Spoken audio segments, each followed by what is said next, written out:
नमस्कार, मी डॉक्टर अर्चना. शब्दातील मी या माझ्या यूट्यूब चॅनलमध्ये आपलं पुन्हा स्वागत करते. आजची कविता ही प्रेमाविषयी बोलणारी कविता आहे, पण ही कविता लिहिण्यासाठी माझ्या सहकाऱ्यांनी मला मदत केलेली आहे. माझ्या अतिशय जवळच्या सहकाऱ्यांनी त्यांच्या काही जुन्या आठवणी माझ्याशी शेअर केल्या आणि त्या आठवणीतून ही कविता लिहिण्यासाठी मला प्रोत्साहन मिळालेलं आहे. तर ही कविता संपूर्णपणे माझ्या त्या जवळच्या सहकार्यासाठी डेडिकेटेड आहे. चला तर मग पाहूया. एक प्रेम असंही होतं. कवितेचं शीर्षक आहे एक प्रेम असंही होतं. एक प्रेम असंही होतं, शब्द नव्हते तरी संवाद होते.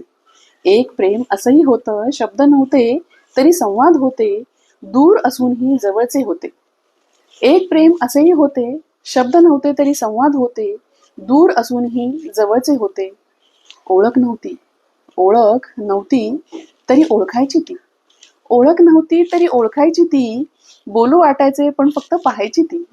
बोलू वाटायचे पण फक्त पाहायची ती. एक प्रेम असेही होते. एक प्रेम असेही होते, कळत न कळत मन गुंतत होते. एक प्रेम असेही होते, कळत न कळत मन गुंतत होते. रोजच्याच आठवणीत मन रमत होते. रोजच्याच आठवणीत मन रमत होते.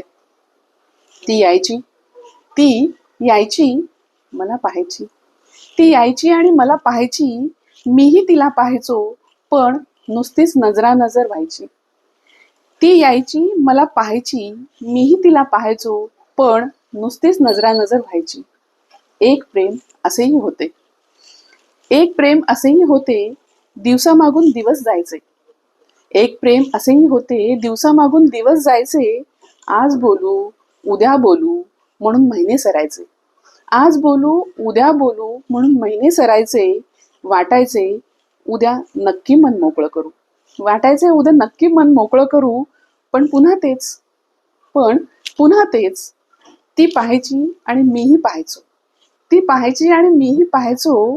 नजरेला नजर मिळायची आणि गालावर लाली खुलायची. ती पाहायची आणि मीही पाहायचो. नजरेला नजर मिळायची आणि गालावरती लाली खुलायची. एक प्रेम असेही होते. एक प्रेम असेही होते, दिवस सरले महिने सरले. दिवस सरले महिने सरले, वर्षही सरली. उरल्या त्या आठवणी आणि क्षणिक ती प्रेम कहाणी. उरल्या त्या आठवणी आणि क्षणिक ती प्रेम कहाणी. एक प्रेम असेही होते. माझी ही कविता आपणास आवडली असेल. कवितेला जरूर लाईक करावं. चॅनलला सबस्क्राईब केलं नसेल तर चॅनललाही सबस्क्राईब करावं. आणि माझ्या या सहकार्याने ज्या पद्धतीने त्याची एक छोटीशी स्टोरी मला सांगून कविता लिहायला प्रोत्साहित केलं, त्या पद्धतीने आपणही मला वेगवेगळे विषय सुचवू शकता किंवा कविता लिहिण्यासाठी प्रोत्साहित करू शकता.